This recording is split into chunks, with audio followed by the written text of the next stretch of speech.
وہ ڈالا جائے گا جہنم میں، کیا ہوگا کہ فوراً ہی آگ اس کے دل پہ پہنچ جائے گی، ٹھیک ہے. اور کیفیت کیا ہوگی، جیسے بڑی بڑی فرنسز ہوتی ہیں، بڑی بڑی لوہے کی چمنیاں، اس کے اندر آگ بھڑکائی جائے اور بندوں کو اس کے اندر بھر کے اوپر سے ڈھکرے بند کر دیے جائیں. اللہ تعالیٰ نے کہا ہے کہ وہ ان لوگوں کو بھول جائیں گے، بالکل اسی طرح یہ ہم پہلے پڑھ چکے ہیں کہ جس طرح انہوں نے اس ملاقات کے دن کو بھلا دیا تھا. سورۃ الفیل مکی سورت. بسم اللہ الرحمن الرحیم. الم تر کیف فعل ربک باصحاب الفیل الم یجعل کیدہم فی تضلیل. اللہ کے نام سے جو بے انتہا مہربان اور رحم فرمانے والا ہے. تم نے دیکھا نہیں تمہارے رب نے ہاتھی والوں کے ساتھ کیا کیا؟ کیا اس نے ان کی تدبیر کو اکارت نہیں کر دیا؟ ان پر پرندوں کے جھنڈ بھیج دیے جو ان کے اوپر پکی ہوئی مٹی کے پتھر پھینک رہے تھے، پھر ان کا یہ حال کر دیا جیسے کھایا ہوا بھوسا. اچھا جی، یہ ایک واقعہ ہے اور رسول اللہ صلی اللہ علیہ وسلم کی پیدائش کے تقریباً 50 دن پہلے یہ واقعہ پیش آیا کہ یمن کا گورنر تھا، اس کا نام تھا ابرہا، نصرانی تھا. وہ رہا کافی اس بات سے، آپ کہیں کہ اس کو یہ بات بڑی بری لگتی تھی کہ جو مکہ ہے اس کی اہمیت بہت زیادہ بڑھ گئی ہے. کس وجہ سے؟ کعبہ ہے وہاں پہ، تو لوگ وہاں پہ آتے تھے، تو تجارتی لحاظ سے بھی کافی امپورٹنس ہو گئی تھی. تو اس نے کیا کیا کہ اس نے بھی یمن میں ایک کلیسا بنوایا بڑے شاندار، اسی مقصد کے لیے بنایا کہ لوگ وہاں پر آئیں گے تو ان کی ہاں بھی اسی طرح کا یعنی شہرت بھی بڑھے گی اور تجارتی مرکز بھی وہ بنے گا.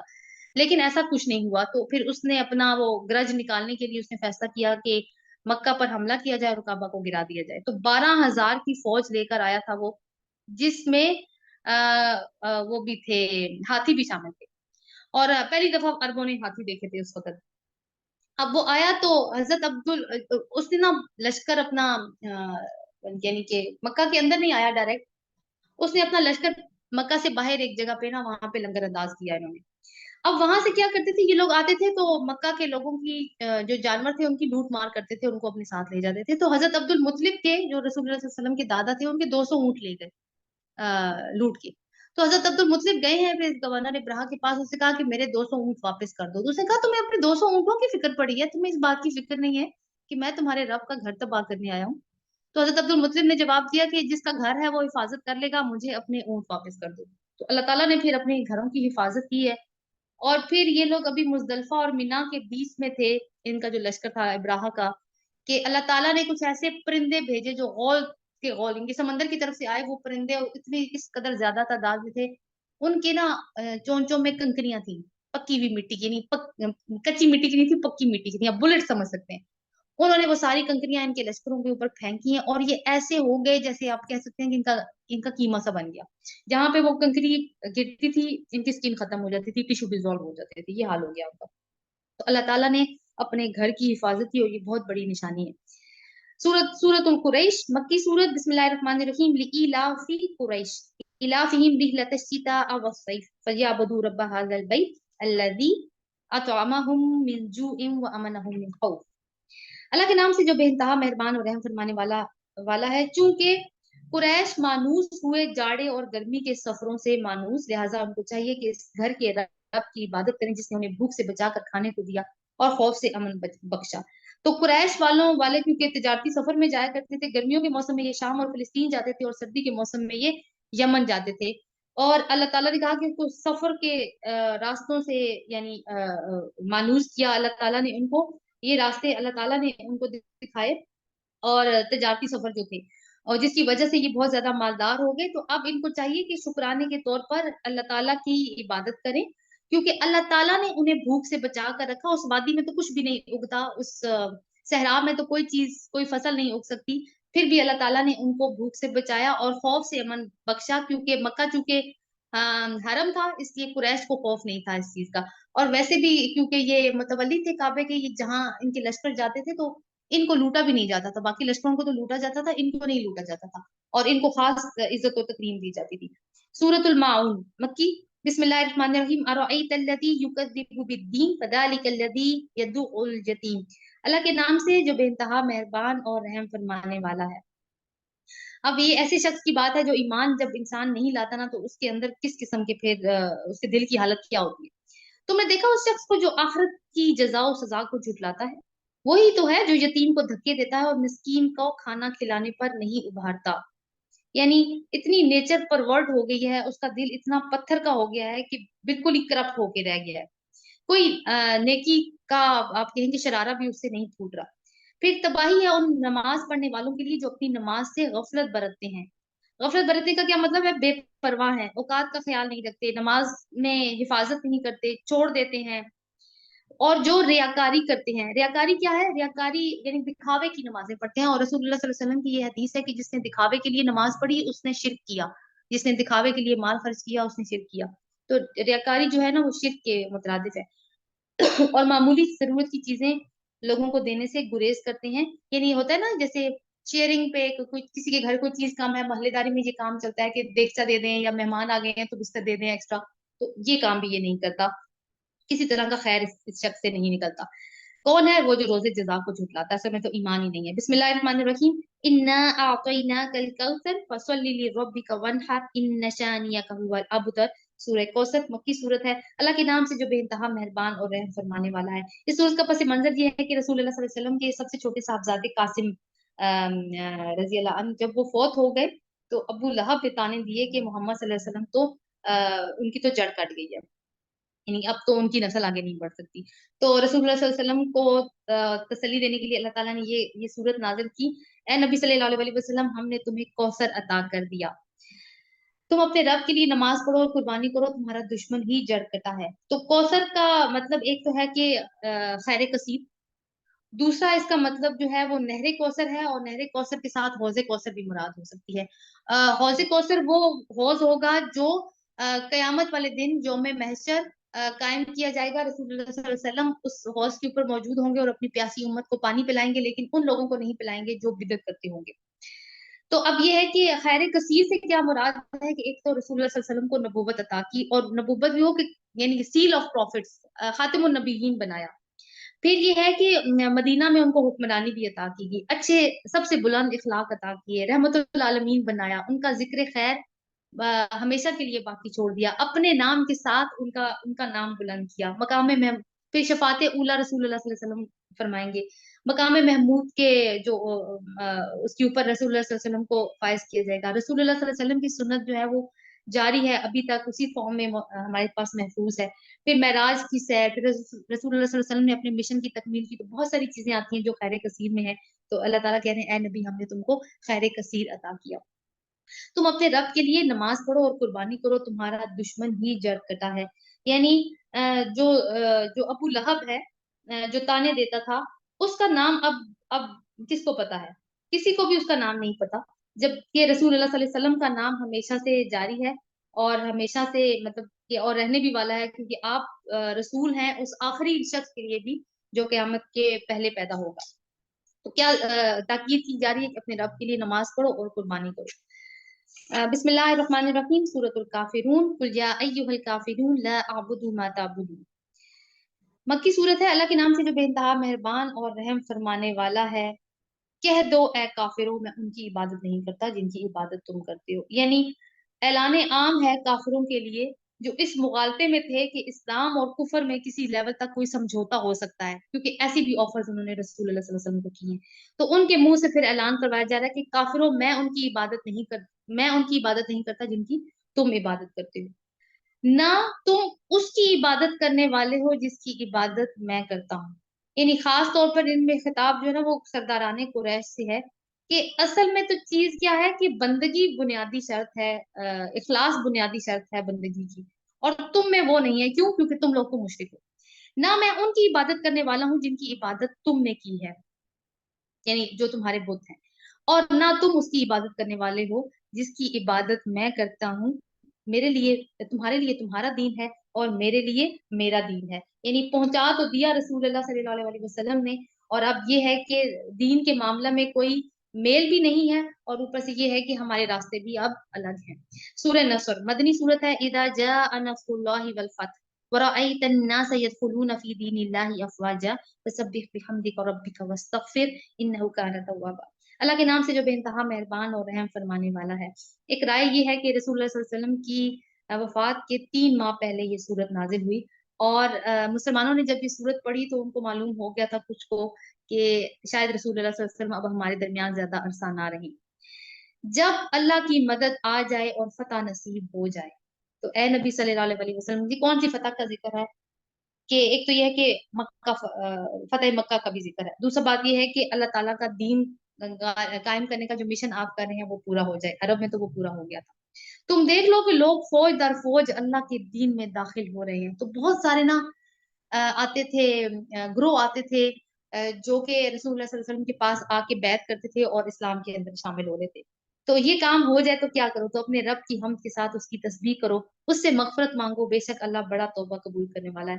تو رسول اللہ صلی اللہ علیہ وسلم کو یہ کہا گیا ہے کہ اس زمانے میں اب یہ ہو جائے تو آپ نے کیا کرنا ہے، اللہ تعالیٰ کا ذکر کرنا ہے اور استغفار کرنا ہے۔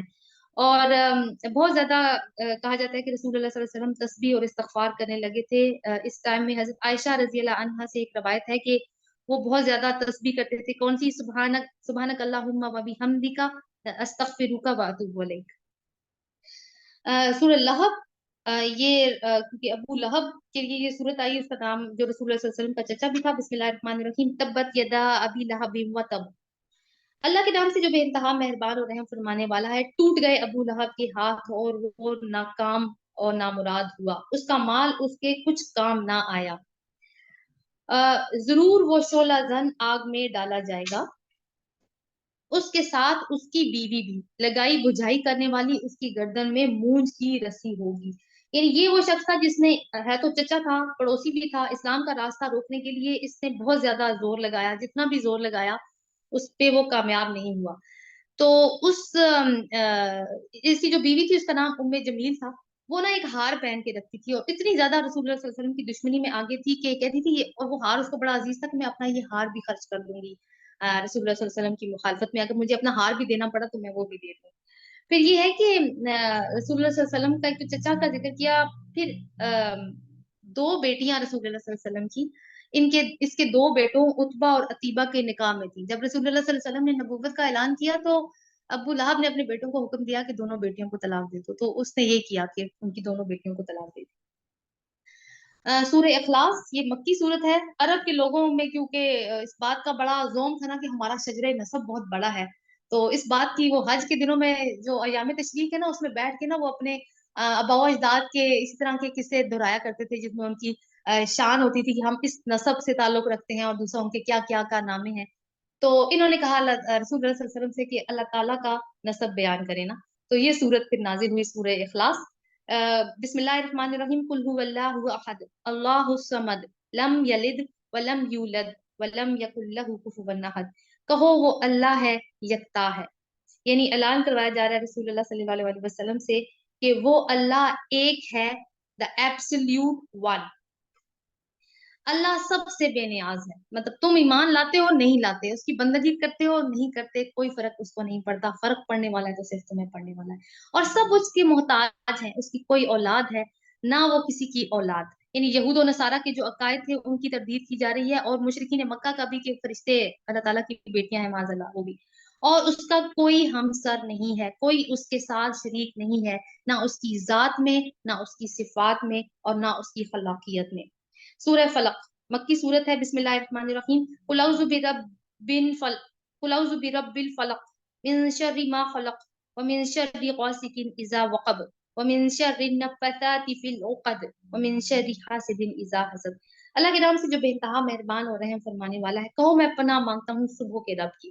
اب فلق کا مطلب انہوں نے وہ صبح کے فلق کا مطلب اصل میں پھاڑنا ہوتا ہے، اور اگر ہم اس کو تھوڑا سا ڈیپر میننگز میں بھی دیکھیں تو دانا زمین میں جا کے پھٹتا ہے تو اس میں سے پودا نکلتا ہے، پھر پہاڑ پھٹتے ہیں یا پتھر پھٹتے ہیں تو وہاں سے پانی نکلتا ہے، اسی طرح بچہ جو ہے وہ رحم مادر کا منہ پھاڑ کر نکلتا ہے، انڈا پھٹتا ہے تو چوزا باہر آتا ہے، تو یہ ساری تخلیق کس کی ہے؟ اللہ تعالیٰ کی۔ تو یہ اس سارے میننگز میں کیا جائے تو یہ میننگز بھی اس کے اوپر پورے اترتے ہیں کہ کہو میں پناہ مانگتا ہوں اس رب کی جو بہت ساری تخلیقات کو تخلیق کرنے والا ہے، اور کس طرح سے تخلیق ہو رہی ہے کہ پھٹنے سے، جو ہر اس چیز کے شر سے جو اس نے پیدا کی ہے۔ تو جتنی بھی چیزیں دنیا میں جو جتنی بھی تخلیقات موجود ہیں ان سے پناہ صرف رب ہی دے سکتا ہے، اور رات کی تاریکی کے شر سے جب وہ چھا جائے، کیونکہ رات وہ وقت ہے جس میں جرائم وغیرہ زیادہ ہوتے ہیں، اور گروہ میں پھونکنے والوں یا والیوں کے شر سے اور حاسد کے شر سے جب وہ حسد کرنے لگے، یعنی حسد کی بنا پر نقصان اٹھائے، اور جادو تونے جو پھونکنے والیوں کا مطلب ہے جو لوگ جادو کرتے ہیں، یہ جو سفلی والا کام ہے وہ کرتے ہیں، اس کے شر سے۔ تو اس طرح کا کوئی کام ہو جائے، جادو ٹونے والا کسی کے اوپر کوئی جادو کے اثرات ہوں، تو یہ جو 3 صورتیں ہیں، معوذتین بھی کہا جاتا ہے ان کو، سورہ اخلاص، سورہ فلق اور سورہ ناس، ان کو پڑھ کے دم کرنا چاہیے اپنے اوپر۔ رسول اللہ صلی اللہ علیہ وسلم یہ کیا جاتا تھا، یہ پڑھ کے اپنے ہاتھوں کے اوپر ایسے تھتکار دیں، تھو کر کے، اور پھر اپنے سر سے لے کے وہ اپنے پاؤں تک پھیرا کرتے تھے اس کو۔ تو اس سے کیا ہے کہ جادو کے اثرات سے بچنے کے لیے ہے۔ پھر جب رسول اللہ صلی اللہ علیہ وسلم کی طبیعت بہت زیادہ خراب ہوگی، جب وصال کا وقت قریب آ گیا، تو حضرت عائشہ صدیقہ یہ پڑھا کرتی تھی معوذتین، اور رسول اللہ صلی اللہ علیہ وسلم کے ہاتھوں کے اوپر دم کر کے ان کے اپنے ہی ہاتھ ان کے بدن پہ پھیرا کرتی تھی حصول برکت کے لیے۔ تو کیا ہے کہ اس میں پناہ مانگی گئی ہے، اور صبح و شام کے اذکار کا بھی یہ لازمی حصہ ہے، ہمیں ان کو اپنی روٹین کا حصہ بنانا چاہیے۔ بسم اللہ الرحمن الرحیم، قل اعوذ برب الناس، ملک الناس، الہ الناس، من شر الوسواس الخناس، الذی یوسوس فی صدور الناس من الجنۃ والناس۔ اللہ کے نام سے جو بے انتہا مہربان اور رحم فرمانے والا ہے۔ ناس کا مطلب کیا ہوتا ہے جی؟ انسان۔ کہو میں پناہ مانگتا ہوں انسانوں کے رب، انسانوں کے بادشاہ، انسانوں کے حقیقی معبود کی اس وسوسہ ڈالنے والے کے شر سے جو بار بار پلٹ کر آتا ہے۔ 3 الفاظ استعمال ہوئے ہیں، رب اور ملک اور الہ۔ رب کیا ہے؟ خالق، مالک، مدبر۔ ملک کون ہے؟ بادشاہ۔ اور الہ کون ہے؟ معبود جو عبادت کے لائق ہوں۔ اور یہ سارے الفاظ الناس کے ساتھ استعمال ہوئے ہیں، یعنی اللہ کا بندوں پر حق ہے کہ اس کو تینوں حالتوں میں مانے اور اس کی بندگی کرے۔ انسانوں کے اس وسوسہ ڈالنے والے کی شر سے پناہ کس سے مانگی گئی ہے؟ وسوسہ ڈالنے والے کی شر سے جو بار بار پلٹ کر حملہ کرتا ہے، یعنی شیطان، جو پوری زندگی میں کوئی ٹائم ایسا نہیں ہے جب وہ وسوسہ نہ کرے، صبح و شام، اب ہر دن 24/7، دائیں بائیں سے، آگے پیچھے سے، اور وہ کبھی بھی نہیں تھکتا اپنا کام کرنے میں۔ اور وہ کیا کرتا ہے؟ لوگوں کے دلوں میں وسوسے ڈالتا ہے، خواہ وہ جنوں میں سے ہو یا انسانوں میں سے۔ تو شیطان جو ہے وہ ضروری نہیں ہے کہ اس کا تعلق صرف جن سے ہی ہو، یہ وسوسہ ڈالنے والے انسان بھی ہو سکتے ہیں۔ تو ان دونوں کے شر سے پناہ مانگی گئی ہے، کہ جو شیطان جن ہے وہ وسوسہ ڈالیں، یا جو انسان شیطان ہے وہ وسوسہ ڈالیں۔ اور بار بار وسوسہ ایسا اس لیے ڈالتا ہے کہ وہ جب تک اپنی کوشش میں کامیاب نہیں ہو جاتا وہ پیچھے نہیں ہوتا۔ تو الحمدللہ یہاں تک تو ہمارا آج 30واں پارہ کمپلیٹ ہو گیا، اور ہمارا قرآن بھی کمپلیٹ ہو گیا۔ اس کی دعا ہے ختم القرآن، یہ پہلے پڑھ لیتے ہیں پھر ہم دعا کر لیں گے۔ اللہم آنس وحشتی فی قبری، اللہم ارحمنی بالقرآن العظیم واجعلہ لی اماما ونورا وہدا ورحمہ، اللہم ذکرنی منہ ما نسیت وعلمنی منہ ما جہلت وارزقنی تلاوتہ آناء اللیل وآناء النہار واجعلہ لی حجۃ یا رب العالمین۔